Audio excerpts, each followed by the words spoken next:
Assalamualaikum warahmatullahi wabarakatuh. Saya Nana Rusmana SPDI, calon guru penggerak angkatan 6 dari SMP Negeri 2 Jatiwangi, Kabupaten Majalengka, Provinsi Jawa Barat.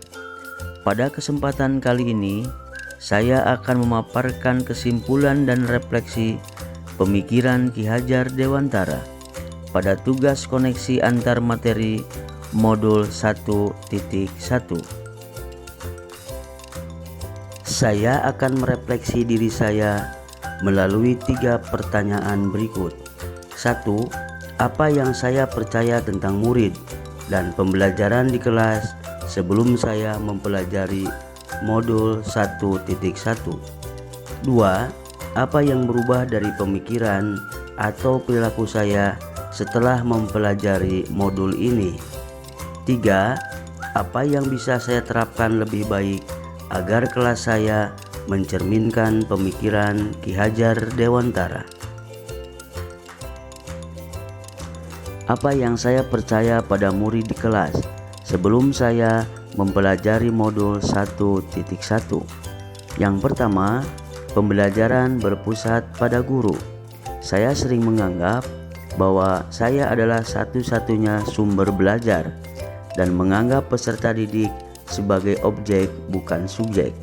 Yang kedua, saya sering fokus pada ketercapaian materi dan KKM sehingga merasa gagal jika ada peserta didik yang tidak mencapai KKM.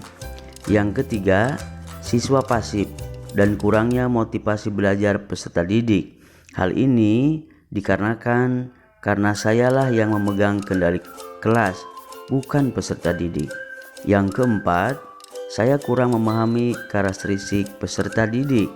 Saya sering menganggap bahwa mereka memiliki kemampuan yang sama, padahal mereka memiliki potensi, bakat, minatnya masing-masing.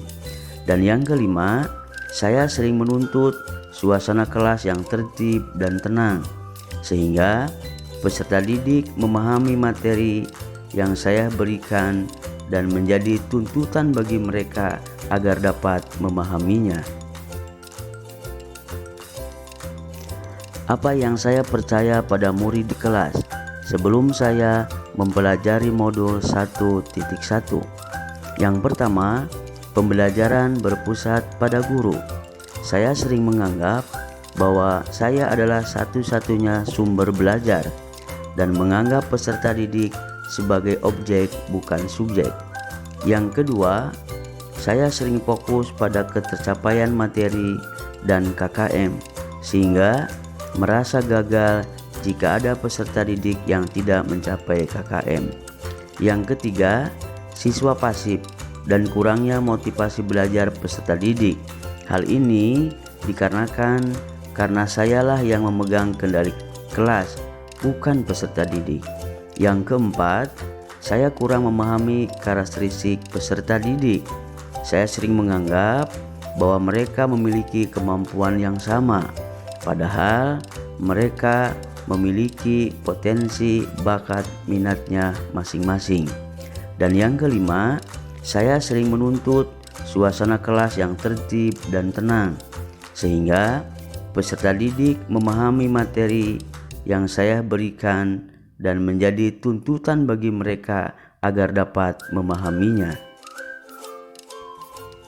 Setelah saya mempelajari modul 1.1 yang berubah dari pemikiran saya antara lain: 1. Pembelajaran berpusat pada peserta didik, bukan lagi kepada saya sebagai guru. Peserta didik merupakan subjek pembelajaran, bukan lagi objek pembelajaran. Yang kedua, ketercapaian materi dan KKM tidak lagi menjadi fokus pembelajaran saya, dan saya tidak merasa gagal jika ada peserta didik yang tidak mencapai KKM. Yang ketiga, mengemas pembelajaran yang menarik sehingga siswa aktif dan motivasi belajar peserta didik meningkat. Yang keempat, saya lebih menghargai dan memahami karakteristik peserta didik. Dan yang kelima, memberikan kebebasan kepada peserta didik untuk menyelesaikan setiap tugasnya sesuai dengan bakat, minat, dan kreativitasnya masing-masing.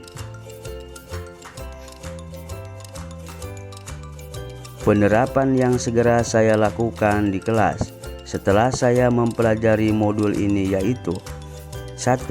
Merancang pembelajaran yang interaktif supaya terjalin komunikasi dua arah antara saya sebagai guru dengan peserta didik.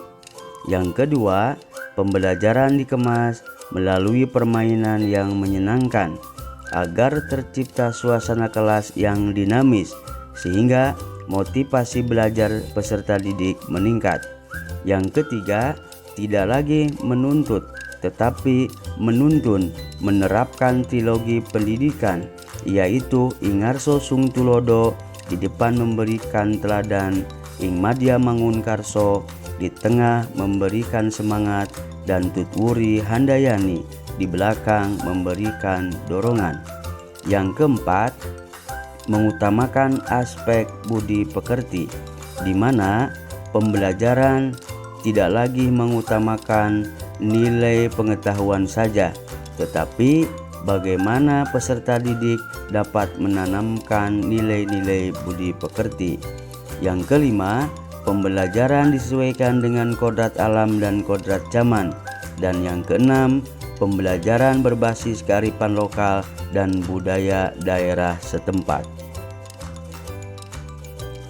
Kesimpulan yang dapat diambil dari dasar-dasar pemikiran Ki Hajar Dewantara diantaranya: 1. Pendidikan adalah menuntun peserta didik sesuai dengan kodrat yang ada pada peserta didik. 2. Pendidikan bukan hanya sebatas mendapat ilmu pengetahuan saja, tetapi yang lebih penting adalah penanaman budi pekerti. 3. Pendidikan hendaknya memberikan kebebasan kepada peserta didik. Biarkan mereka tumbuh dan berkembang sesuai dengan potensinya masing-masing. Demikian yang dapat saya sampaikan. Salam guru penggerak, maju dan bergerak bersama, mewujudkan merdeka belajar. Wassalamualaikum warahmatullahi wabarakatuh.